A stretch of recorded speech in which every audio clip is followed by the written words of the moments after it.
poco de qué trata o cómo se desarrolla ese primer capítulo, que se llama La Dimensión Fantasmática. Bueno, al principio señalo como, bueno, es como una introducción más personal que la pienso separar y convertir justamente en la introducción del libro, así que se publica, donde refiero cómo me llegué a ocupar el tema de la fantasía a partir de la importancia que se descubre que tiene en los espacios colectivos, ¿no? Como organizador de esos espacios. Y que para mi asombro es un tema, bueno, que ya había merecido un tratamiento interesante por parte de Aristóteles. Y ahí cito algo de Castoriadis, que justamente tiene un ensayo sobre el uso el valor del término fantasía en Aristóteles, rescatándolo Castoriadis del estereotipo en que habitualmente se encierra o se recorta el concepto de fantasía, tal como la tradición cree que lo había trabajado Aristóteles, pero dejando de lado toda otra dimensión que también estaba presente en los textos de Aristóteles, pero que no fue pensada directamente, no fue escuchada, leída, no sé cómo se podría decir, pero que es algo bastante llamativo. Después de estar trabajando yo con esto, me di cuenta, me puse en contacto con ese texto de Castoriadis, que también a él le llama la atención, y me pareció significativo, ¿no? Que dos personas que trabajan, bueno, a distancia y salvaron también otras diferencias sobre cuestiones bastante parecidas, encuentren ese antecedente. Es algo bastante curioso, ¿no? Bueno, entonces paso a ocuparme primero en el capítulo del tema tal como lo desarrolla Aristóteles. Y bueno, básicamente para sintetizar, hay tres concepciones o tres acepciones, podríamos decir, del término fantasía y fantasma en Aristóteles. Una, que es la que la tradición ha recogido, es la fantasía y el fantasma como huella de la experiencia, simplemente, ¿no? Pero a esta forma de fantasía la llama él estésica, no estética, es decir, se podría traducir por estética, pero confunde. Si decimos estésica, me parece que se deja traducir más, que se refiere a la sensación, una huella corporal. La huella de la sensación. Y Aristóteles tiene una metáfora, bueno, que ha sido, bueno, qué sé yo, archicélebre a lo largo de los siglos, de que las sensaciones dejan la huella en nosotros como si fuera un anillo sobre la seda. Y el fantasma sería la huella que dejó la percepción, ¿no? Aunque no use por supuesto ese término. Ninguno parecido tampoco, porque es bastante interesante la asistematicidad de Aristóteles en ese sentido, ¿no? Como, a pesar de que en otros aspectos es tan sistemático, por ejemplo, no se puede decir que ese texto famoso sea un libro de psicología. Es un libro donde se habla de lo que alienta o mueve a los seres vivos en general, los hace moverse, los hace buscar estímulos, los hace buscar objetos.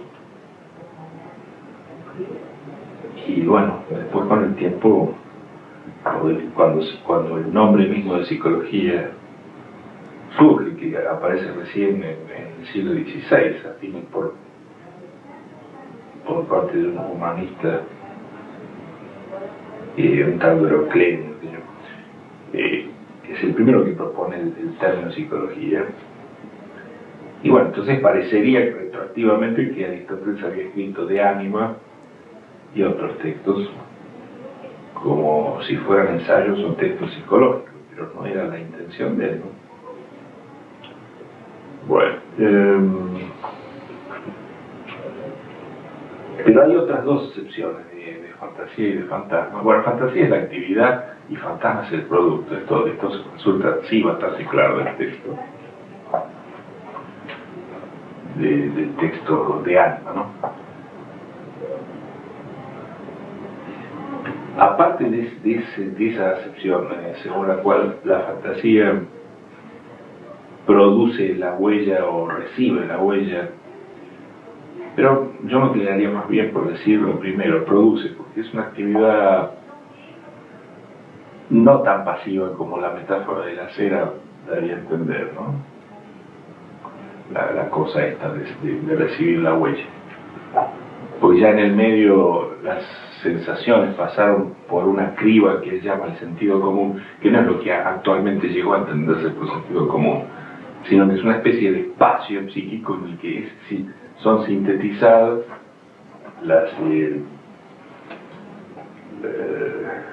las aferencias, digamos, de los distintos sentidos, tacto, olfato, bueno, etcétera, nos dicen que determinada comida es, por ejemplo, bueno, tal cosa.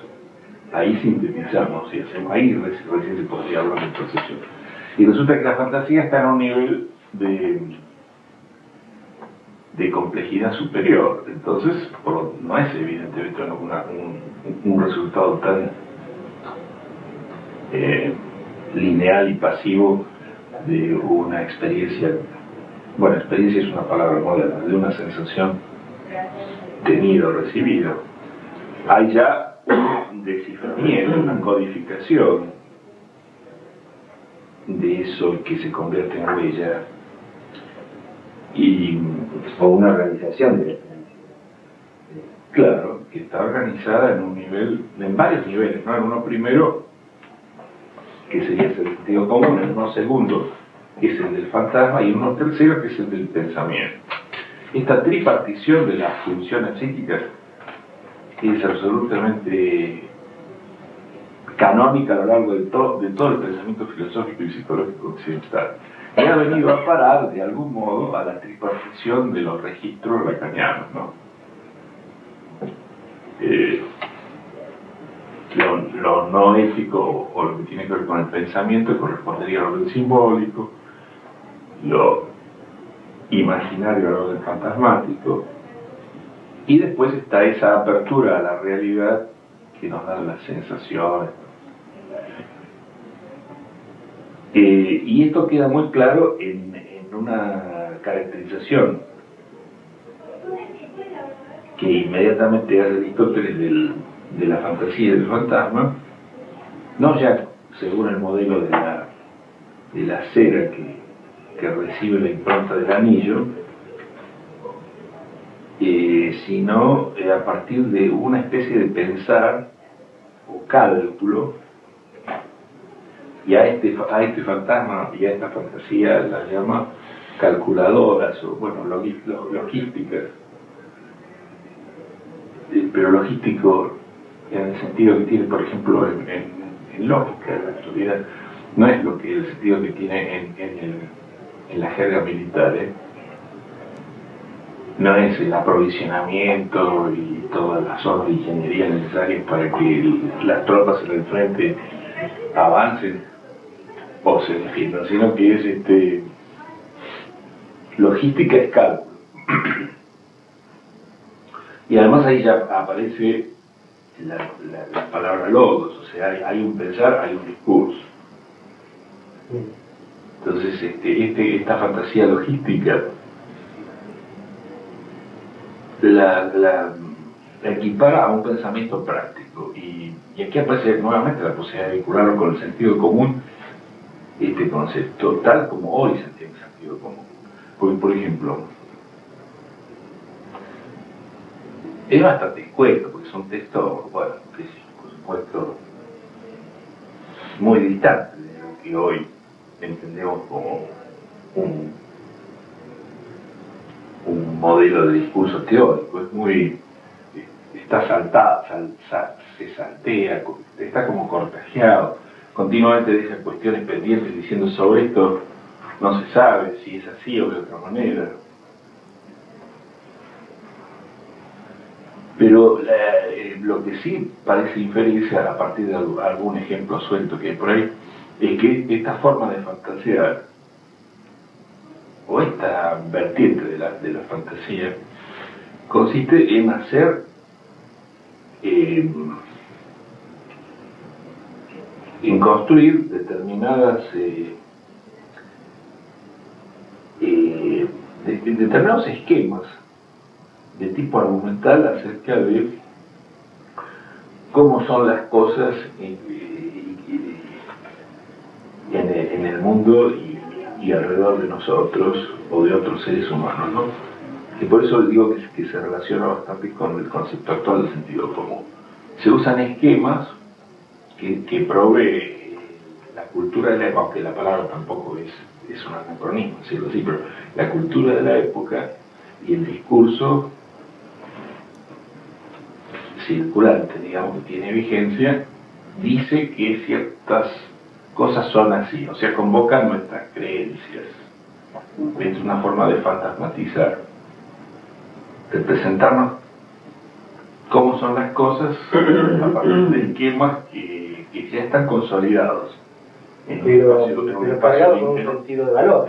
No, todavía no, la tercera forma serían más bien como matrices. Son matrices cognitivas, digamos. Entonces, bueno, da este ejemplo.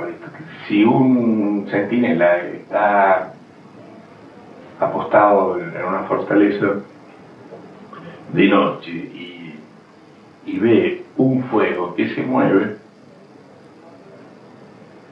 fantasmatiza que se trata del enemigo que avanza y que ese fuego que se mueve es una antorcha. Pero es meramente verosímil esto y está inducido a creerlo a partir de un conjunto de representaciones que son las probables en su medio, en su cultura, en su ámbito experiencial. En nuestra época, probablemente si pusiéramos a un chico a mirar algo y ve que se mueve un fuego en la noche, no pensaría que ningún enemigo que avanza, nada por el estilo, porque no forma parte de las representaciones de las que disponemos, de los esquemas argumentales.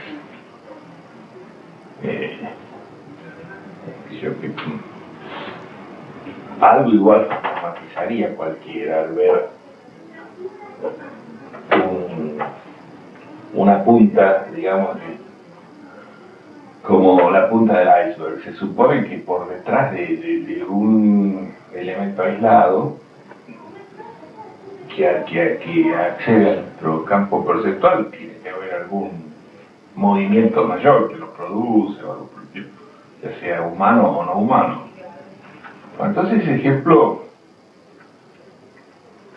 me parece, aunque es muy escueto, ¿no? Pero a mí me hace pensar al menos que está hablando del fantasmatizar como un representarse que se produce en un espacio lingüístico y cultural determinado, que ya está ahí dado, y que convoca la creencia o la opinión o la doxa, como decía en aquella época, lo que nos parece que son las cosas. Pero a diferencia de Platón, Aristóteles era bastante más contemporizador con la doxa, no la estigmatizaba como un asco, digamos, como una porquería como hace Platón, ¿no? Que no nos teníamos que dejar rozar siquiera por lo que las apariencias nos dicen, la apariencia es mentirosa, etcétera, etcétera. Y la verdad está por detrás. Aristóteles en ese sentido es más, qué sé yo, más mundano. Sí, más mundano, más sensual, podríamos decir, en el sentido de que, si bien comparte ciertos puntos muy fuertes de la visión del mundo que había aprendido con Platón en otro sentido, bueno, no desprecia el mundo real ni las apariencias a través de las cuales podemos efectivamente conocer ese mundo. Claro, con muchas limitaciones, que también el por otro lado tiene la prudencia de señalar. Con respecto a lo que nos parece, no podemos sino decir eso. Si quisiéramos avanzar más allá, da un montón de otros ejemplos. Vemos venir a alguien, no sabemos si es Juan o Pedro, y nos mantenemos en esa indecisión hasta que tenemos posibilidad de verificar de otra manera o con otros indicios más seguros, si se trata de uno o de otro, etc. Pero no le parece de por sí que sea desechable o despreciable el acceso al conocimiento que se produce de este modo. Debería ser lo único posible, como acceso. Pues habría la posibilidad de refinarlo, o de refinar, bueno, pero nuestros procesos cognitivos en un nivel que, bueno, sería el de la epistemos, el de la ciencia. Ahí ya no hay opinión. Por hecho, la opinión ha quedado superada por el filósofo.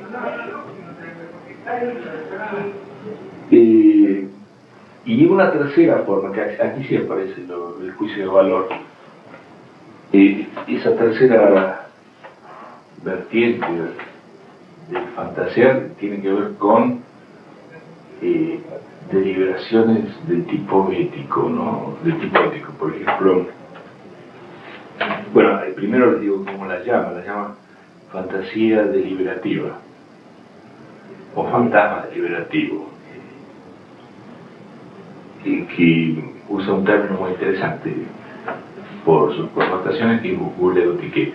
Boulé es el consejo de la ciudad, digamos, como el cuerpo legislativo. Entonces,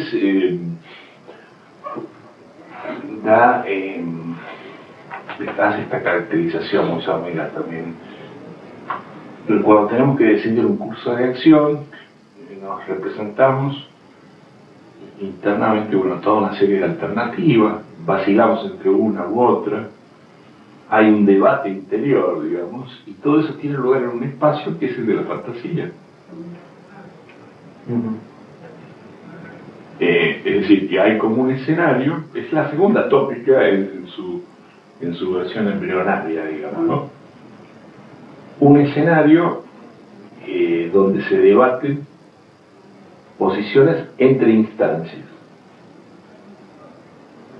Yo deseo hacer esto, pero por otro lado pienso que está mal y sin embargo en el sentido, el ejemplo de otros me ayuda a hacerlo porque efectivamente les ha ido bien haciendo tal cosa, pero bueno, o sea, toda esta especie de debate en relación con conductas en las que hay cierto margen de incertidumbre ética, entonces tiene lugar en la dimensión del fantasear. Además me parece muy importante el puente lingüístico que la palabra Boulé-Boutiquet tiene con la dimensión política de la vida de la ciudad, ¿no? Porque la Boulé, que es el órgano donde se debaten las cuestiones políticas, está también dentro de cada uno. En ese mismo momento histórico se instauran en el espacio de la ciudad los cuerpos legislativos y en el espacio interior se discierne que existe un equivalente. Mejor dicho, podríamos decir que el modelo del debate en un espacio público es introducido para pensar la interioridad. Lo público es el privado, digamos. Siguiendo este modelo deliberadamente anacrónico, porque quizás valdría la pena que primero les proponga discutir este enfoque tan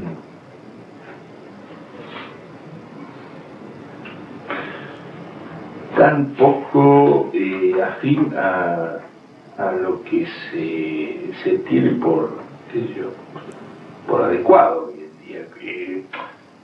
Tomar una formulación de un autor de hace 2400 años, ¿verdad? Y seguir rastreando a lo largo de la historia de la filosofía occidental y de la psicología, cómo ha venido a parar, por ejemplo, a nuestra concepción hoy psicoanalítica, por ejemplo, de lo que pasa en el soñar, que se abre otra escena. Y esto es algo medio arriesgado, digamos. Yo me doy cuenta que no es algo que se pueda hacer sin más. Hay que por lo menos justificar o estar atento a que no es no está muy a la moda que se diga. Salvo que el último Foucault, yo estaba fijándome, por ejemplo, en las tecnologías del yo, hace algunas piruetas bastante parecidas, y todavía muchísimo más arriesgadas, ¿no? No sé si recuerdo ahora exactamente una frase, pero que es básicamente esto, ¿no? Así con Epicteto comenzó un modo de inspección de nuestras ideas, o no sé qué palabra usa, porque idea es una palabra más moderna, ¿no? De nuestros pensamientos, que culminaría con Freud. Así dice tranquilamente, digamos. Por supuesto que está justificado en el contexto, pero después esta historia de que la confesión... Sí, es lo que te iba a decir, hace lo mismo cuando toma todo el tema de la confesión pastoral como un antecedente directo del psicoanálisis. De cierta modalidad de proceder en Occidente a constituir un yo para otro, digamos, ¿no? Es lo que él dice, ponerse en discurso para otro. Esta no es una cosa que se ha dado naturalmente en cualquier cultura. Entonces, a lo largo del tiempo hay como un hilo oculto y distintos autores, distintas escuelas o distintos dispositivos políticos, culturales van requiriendo que esa versión del sujeto humano se manifieste bajo tal aspecto, tal otro, pero siempre coherente con los anteriores, aunque la diferencia debe ser marcada, ¿no? Pero bueno, como en esa misma época en que apareció todo esto, que tiene que ver entonces con la interioridad burguesa, a mi juicio, y este es otro entendimiento que después voy desarrollando, tomando burguesa en el sentido literal de habitantes de ciudades, donde se instauran espacios políticos particulares, no simplemente una ciudad imperial, ¿no? Que puede ser el palacio y todo el conjunto de sus servidores, todo esto, que así lo hubo en Egipto, en Persia. Pero esta es la ciudad como espacio político horizontalizado, digamos, o imaginariamente horizontalizado, porque este es el fantasma que empieza a prevalecer, con una escena difusa en a la que todos tenemos más o menos acceso, pero imaginariamente sí lo tenemos. Todo esto, digamos, comienza por las ciudades-estado griegas, ¿no? Particularmente en Atenas. Y en esos siglos, bueno, surgen estas instituciones, digamos, el considerar que los sujetos humanos tenemos una interioridad en la que se debaten las mismas, digamos, no las mismas cuestiones, pero se debaten cuestiones con el mismo estilo o con la misma forma con que se debaten en un espacio político organizado democráticamente, entre comillas, ¿no? En ese mismo ámbito surge el teatro como institución también, en ese mismo momento histórico. Surge la fantasía y la facticidad de curarse a través de la palabra. pero no meramente de la palabra del chamán que la dice él para encantar y bueno, sacar los demonios o lo que fuere, sino en primer término la palabra de la persona que está afligida,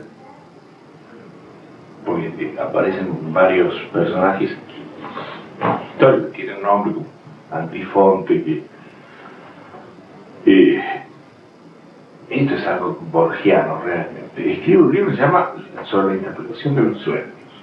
Propone un método de terapia. ¿Quién escribe? Antifonte. Un método de terapia que consiste en que la gente se cure de sus aflicciones y obsesiones, de sus penas, o diríamos de trastornos depresivos o obsesivos, hablando con él, para lo cual él abre un consultorio en Corinto y cobra por eso. Entonces, por eso era muy mal visto. Es algo, pero en el siglo V a.C. Estas similitudes me parecen que no son meramente anecdóticas, tienen que ver con la constitución de estos nuevos espacios burgueses. Pues entonces, vuelvo. Yo creo que en este sentido laxo de la palabra, efectivamente hay que reivindicar, por lo menos yo lo intento así, intento reivindicar que, bueno, lo burgués está caracterizado más allá de la formación económica y aún política, pero con ciertas salvedades que la sostiene en esta elección de un espacio que imaginariamente horizontaliza a todos, ¿no? Y nos pone en posición de ser intercambiable. Al mismo tiempo, desde el punto de vista económico, esto significa que aparece un mercado con ciertas características, porque se ha producido una cierta acumulación, etc. Pero no se puede comparar la Atenas de hace 25 siglos con los Países Bajos de hace 5 siglos, cuando comienza a acumularse, o después de Inglaterra de hace 3 siglos. Evidentemente es otra desde el punto de vista de la formación económico-social global, por supuesto, y de la dimensión económica en particular. Hay que subrayar las distancias, pero desde el punto de vista del imaginario que se constituye en esa forma de convivencia, o sustentando esa forma de convivencia que podríamos llamar burguesa, hay elementos para pensar que se dan acercamientos muy notables, ¿no?, entre estas épocas, que yo en un momento dado también del texto de este capítulo hablo como de protomodernidad, digamos. Esta sería la primera floración de modernidad. La representación del espacio, por ejemplo, también significativamente es muy afín, por ejemplo, entre lo que va a codificar Descartes, ¿no? Este espacio homogéneo, no cualitativo, donde, bueno, simplemente cada punto está ubicado a partir de su relación con 2 o 3 ejes, ¿no?, de la distancia que tienen, que se encuentra a lo largo de cada uno de esos ejes con respecto a un centro que se puede ubicar en cualquier lado. Este espacio homogéneo ya había sido pensado entonces por los griegos por esa misma época, ¿no? Aparece también la concepción de átomo. Bueno, está a mi juicio, yo lo llamaría como el elemento crucial que permite este acercamiento a través de los siglos en cuanto a la confección de un imaginario burgués, que es la reforma constitucional de Clístenes, a partir de la cual comienza este siglo en Atenas de protomodernidad, es decir, lo que llaman de Pericles, etc., ¿no? En vista de que la ciudad estaba desgarrada por guerras civiles, un poco al estilo Hobbes, estaban encarnizándose todos contra todos, y ante la amenaza de que Atenas fuera invadida, porque de hecho había ocurrido por los espartanos, convoca a todos sus conciudadanos, digamos, a empezar de nuevo, digamos, y propone una nueva constitución que presupone precisamente esta imaginarización de un espacio en la ciudad que es un espacio no cualitativo, homogéneo, un centro, radios, y luego la partición de la ciudad en circunscripciones electorales que son como tajadas de una torta, ¿no? Se saltea de este modo y supera las antiguas divisiones entre territorios, etnias, clases, estamentos, que todos se cruzaban de muy diferentes maneras, ligadas cualitativamente a distintos lugares donde tenían sus sedes, las familias con sus altares propios, los comerciantes con sus intereses puestos en determinados barrios donde había industrias como cerámica, etc., metalúrgica, los que tenían los intereses en el puerto en relación con el comercio exterior, y los agricultores, los campesinos libres, que justamente en una revista anterior, en un artículo de una inglesa que subraya que es el único caso en la historia de Atenas en el que hubo campesinos libres, verdaderamente. Bueno, todos esos grupos de intereses quedan homogeneizados en una nueva imagen de la ciudad como un todo, en relación con la cual cada uno es un votante, digamos, un ciudadano que elige. Y no importa entonces ya su lugar de su asentamiento ni territorial ni comercial, porque al dividir el conjunto en esas lonjas va atravesando todos los sectores realmente existentes. En términos, digamos, cualitativos, todas las diferencias estaban ligadas, como pasa hoy todavía, con los distintos lugares de residencia de la gente. ¿Sí? La gente que vive en Barrio Norte, por supuesto, va a tener tendencia a elegir a representantes de sus intereses que van a ser distintos de los de Barracas o de los de Villa Soldati, etc. Pero si instalamos una especie de un centro en el Parque Centenario y una serie de radios que homogeneice todo el conjunto, todo el territorio urbano, resulta que vamos a estar todos votando imaginariamente igualados. Y así se construye la imagen abstracta del ciudadano, que ya entonces es cualquiera, por igual.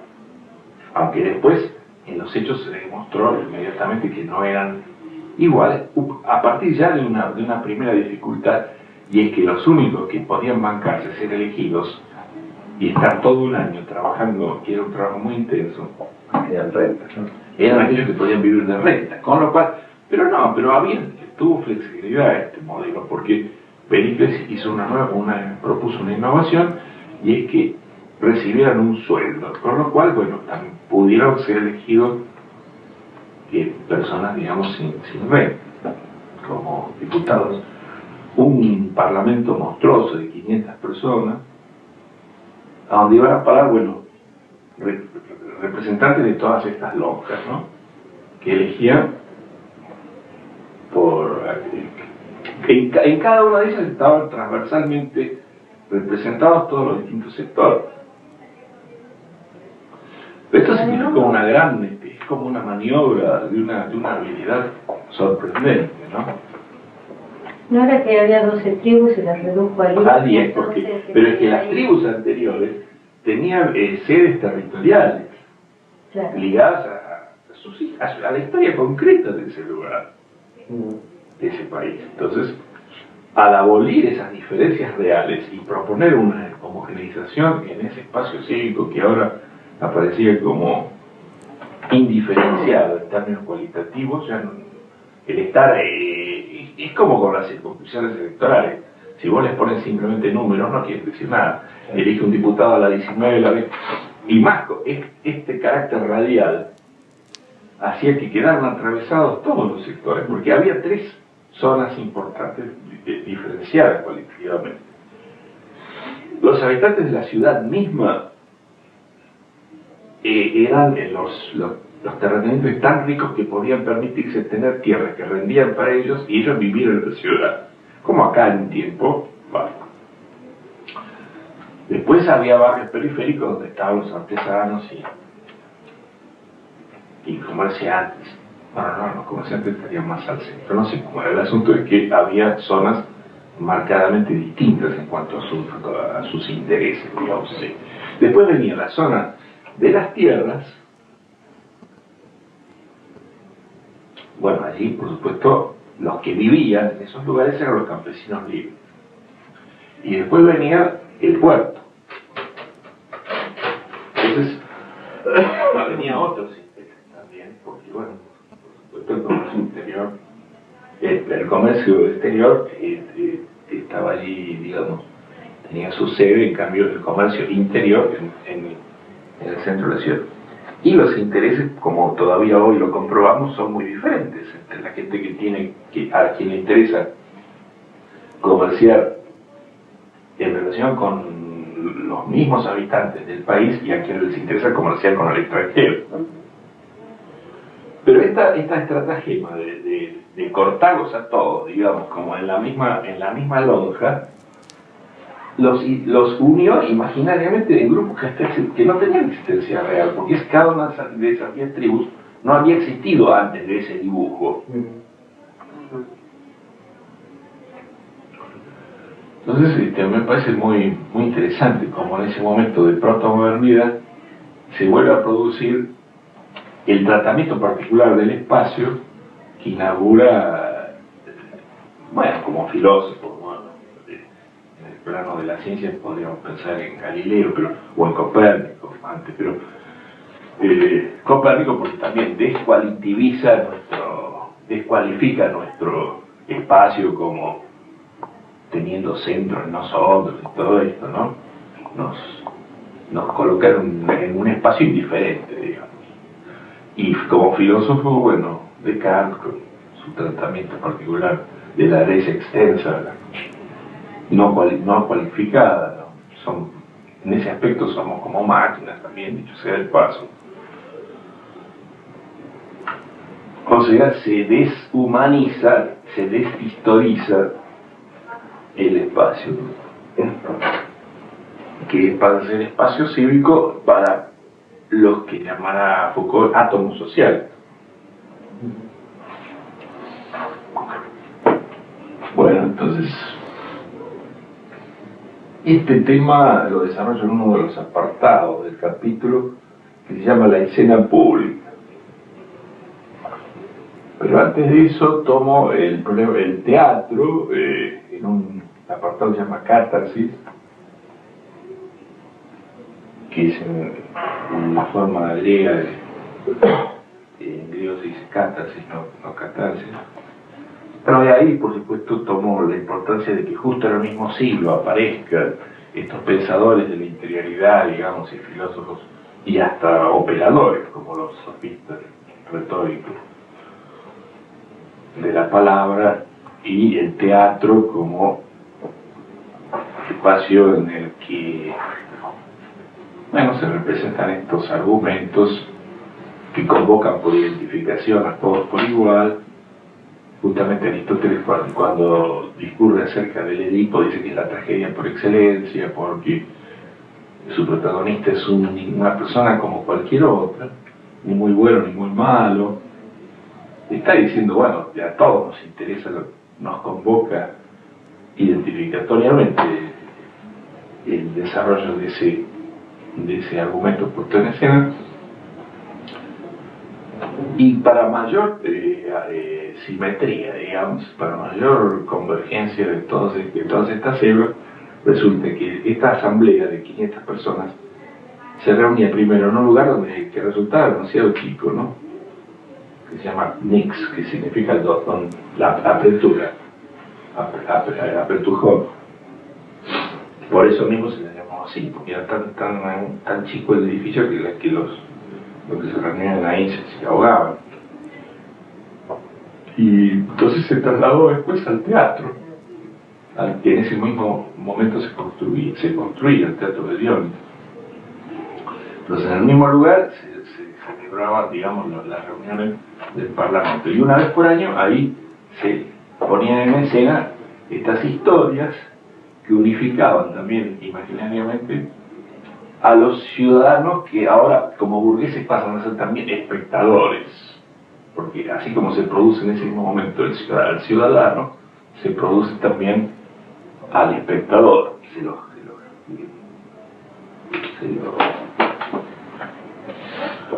lanza al mundo, digamos.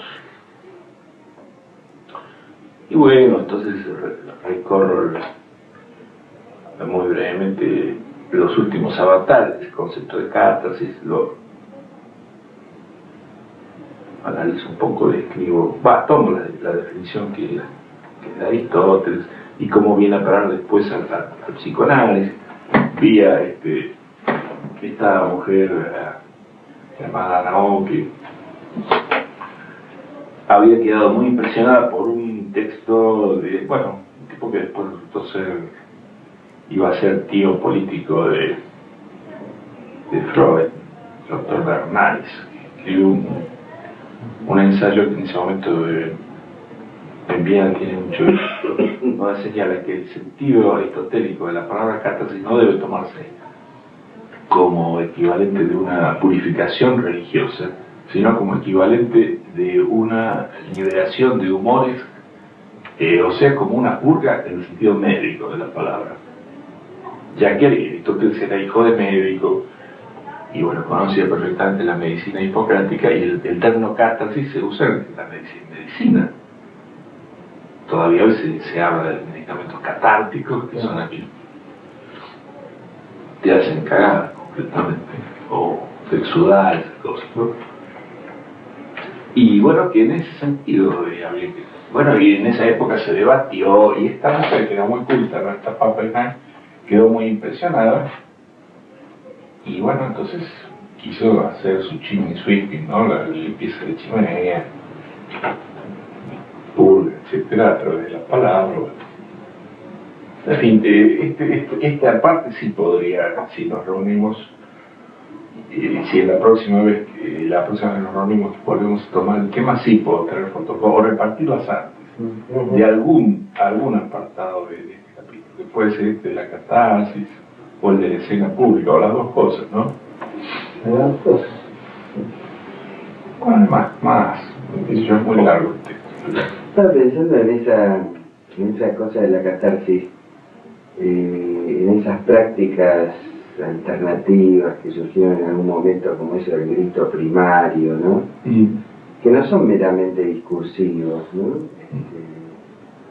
Sino que casi es como un discurso en acción, ¿no? La cosa del grito, ¿no? Digamos, pero que también cumple ese valor, podríamos decir, ¿no? Sí, ahí sería la voz la que permite... Casi como que no son nada discursivos, no son meramente discursivos. No, porque me acordaba lo que hay ahí, ¿no? Es descarga. Claro, pero me acordaba que sí había una palabra mamá, ¿te acordás? Ahí sí hay, bueno, al menos un sentido importante, ¿no? Ahora, Discursivo. eso no está emparentado un poco lo que viene de los ritos dionisíacos, donde la gente se poseía y... Bueno, sí, por eso el teatro está dedicado a Dios, pero sufre una transformación en ese momento burgués. No, pero yo en digo lugar... esto que está... estaría vinculado más bien con la prehistoria del teatro. Claro, con lo Pero- el tipo de grito de gente poseída, como se dan las sectas. Claro.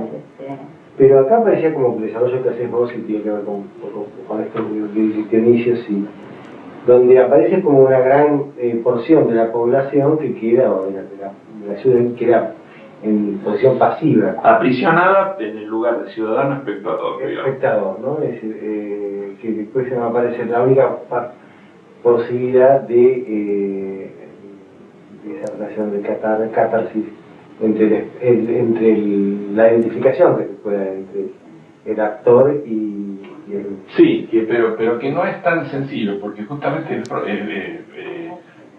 Aristóteles insiste, y bueno, Freud pues lo retoma, en que hay un placer particular. Lo retoma Freud en ese trabajo que se llama Personajes psicopáticos sobre el escenario. Hay un placer particular del espectador. Esta catarsis es placentera, esto es lo más... Claro. Pero que ese placer solo está garantizado por el lugar del espectador. Surge del estar viendo y no ser el mismo que sufre. Claro. Que por otro lado Además de Aristóteles... no estar pasando, lo dice así, no estar pasando él por esas pasiones, digamos. Pero él dice que lo que se descarga fundamentalmente es piedad y temor. Que son los dos sentimientos. Sí, pero que esa descarga produce alivio. No, y yo lo que decía es que vos... Produce placer, digamos. Que hay todo un desarrollo donde el ciudadano empieza a ser representado y a representar, ¿no? A ver, representar sus tragedias, sus miserias. Por otros que son sus representantes.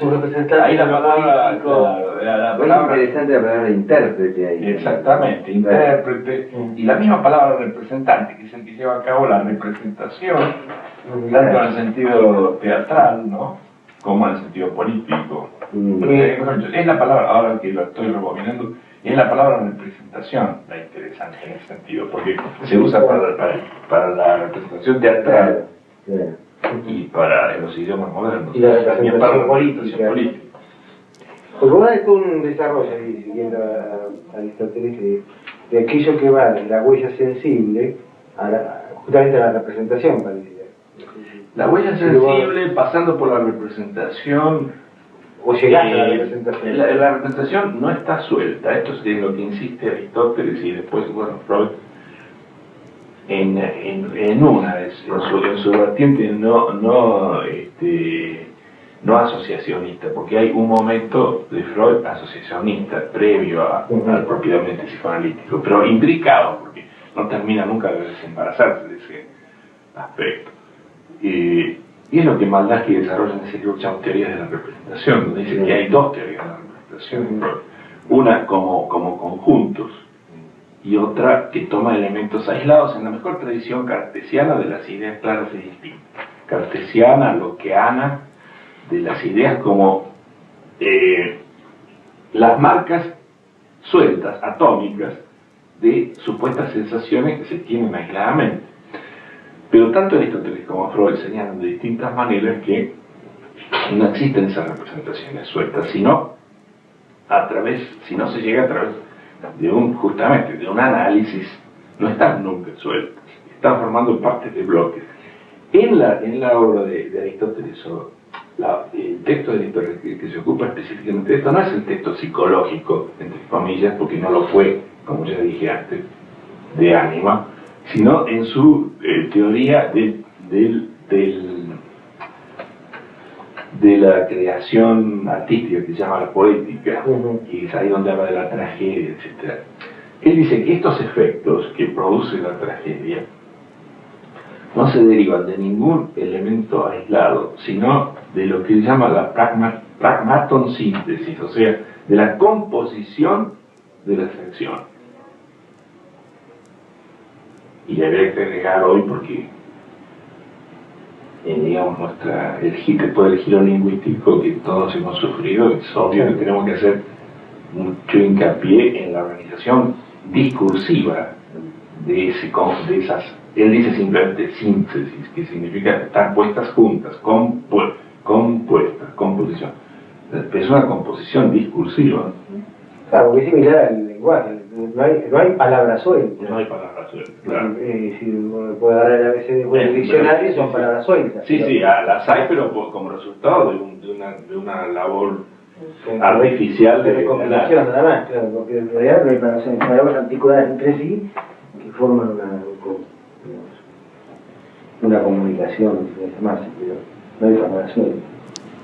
Bueno, yo esto a lo largo de todo el texto lo voy entretejiendo con referencias a la teoría freudiana de los sueños y de la fantasía, ¿no? No, pero yo digo otra cosa, si este lugar de pasividad que adquiere el sujeto, ¿no?, de protagonismo y de de ser representado, implicaría como un lugar donde el sujeto va a tener mayor posibilidad de desarrollar la fantasía, ¿no? ¿En qué sentido? En el Mayor sentido, posibilidad de claro, en el desarrollar sentido, la a medida que el sujeto va entrando en una organización política o cultural más complicada, donde queda en un lugar más pasivo y con menos acción, como espectador, claro. como espectador, la fantasía va a tener un lugar más protagónico, en el sentido de realización, de realización. Se apodera, digamos, el argumento. Va a ser el lugar de la realización la fantasía. Claro, y el sueño es. Pero lo que fue ocurriendo fue que esto dio más origen al pensamiento racional. ¿En qué sentido? Este desarrollo histórico. Claro, de la ciudad, el ciudadano, el burgo, lo que ahí se participa en un desprendimiento de más sufrimiento, más pensamiento mítico era una. Sí, a través del tiempo también más las religiones, masa produjo. Esa es la misma estratagema de Clístenes. Sí. Digamos, por supuesto que aparece como en el centro, y es lo que subraya Habermas y lo que subraya Jean-Pierre Bernard, ¿no? Que bueno, sí, es el espacio para el debate, para el intercambio, para la confrontación de ideas, pero lo que no se percibe es que se trata de espacio también en el que prima y reina por sobre todo esta ilusión o fantasía democrática, esta intención en la que está sustentando la misma posibilidad del debate. Y como es una ilusión, resulta que es el reino de la ilusión y no el de la razón el que triunfa. Claro. Y que justamente en la medida en que creemos que es la razón, estamos más engañados todavía. Digamos que es la desilusión que sufrimos los nietos de la Ilustración. Descubrir que no era para nada la razón kantiana la que comandaba, la que tenía la batuta, sino todo lo contrario, nos había engañado, porque por debajo ocurría todo otro desarrollo otro desarrollo objetivo, ¿no? Y que precisamente a través de haber compartido esas ilusiones comunes a los ciudadanos, estamos más dispuestos a tragarnos esos sapos, ¿no? Que no tienen nada que ver con ninguna razón, sino más bien, bueno, todas las pesadillas que ya conocemos a lo largo de los últimos siglos, y de este en particular. No, me interesó lo que decía Alfredo, ¿no? Como problema, esto de si podríamos decir, desde el espectador se podía producir una fantasía. Vos te preguntabas eso. Como realización, en el sentido de que la acción... Porque en realidad ahí parecería que la fantasía acompaña necesariamente lo que está arriba del escenario. Sí, porque envuelve a los espectadores, es pero en realidad abarcativa. El foco fantasmático, el foco de la producción de la fantasía surge desde el escenario. En realidad ahí el sujeto espectador es pasivo respecto de la producción de la fantasía. Claro, no, pero ya estuvo instaurada en ese centro de la ciudad la fantasía que convoca al conjunto como a un conjunto de iguales. Esa fue la ilusión que produjo al espectador y al ciudadano. Eso es como una ilusión fundante. Esa es la ilusión fundante. Pero eso distribuye lugares, porque estamos hablando pero anónimos, digamos, pero porque hay alguien que se sube al escenario y otro que escucha, digamos. Y está la ilusión de que cualquiera puede subir. Es un soñar, es un contrato social. Quiero robar eso. No, prevalece a lo largo de todos los autores y pensadores que podríamos considerar los padres de la democracia, digamos, ¿no? Ahora, las determinaciones objetivas que hacen que esa igualdad realmente no exista quedan por esta prestidigitación, esta ilusión, y a su vez por los desarrollos argumentales que tienen lugar en ese escenario que se coloca en el centro, queda uno fascinado por ellos, y esta absorción por lo imaginario, yo en eso estoy de acuerdo con lo que dice Alfredo, te impide percibir la realidad de la mente. Eso no necesariamente a la larga lleva como a un proceso que para romper esa ilusión necesita no sé, una guerra interna, una situación. Digo, ¿cómo se rompe esa ilusión? Y se pone, yo creo que no sé, pero se pone de manifiesto en las guerras sociales, cuando se lucha por la injusticia, en el sentido de que alguien ha sido engañado, que no somos todos iguales, ¿no? Cuando aparece justamente el poder y aparece la injusticia social, lo que se llama injusticia social, ¿no? Las guerras civiles o como guerras de clase. Claro. Pero como al mismo tiempo esa fragmentación de esta imaginaria unidad asusta por razones que también tienen que ver con lo imaginario y tienen que ver con el sobresalto de castración, con todo lo que por otro lado, en función de la estructura perversa que todos compartimos de alguna manera, ya sabemos, ¿no? Esta idea de que se puede desarmar un todo del que formamos parte nos aterroriza a tal punto, y esa fue la primera piedra de toque de la propuesta. Ahí basó su eficacia. Esa fue la piedra de toque del éxito que tuvo la propuesta cristianista, porque la gente tenía mucho miedo de que se desarmara la nación, digamos, Cohesionaba, sí. porque había guerras todos contra todos, y para colmo, para dirimir esas guerras vinieron extranjeros y se instalaron. Vino un rey de Esparta con su ejército y se instaló en la Acrópolis de Atenas.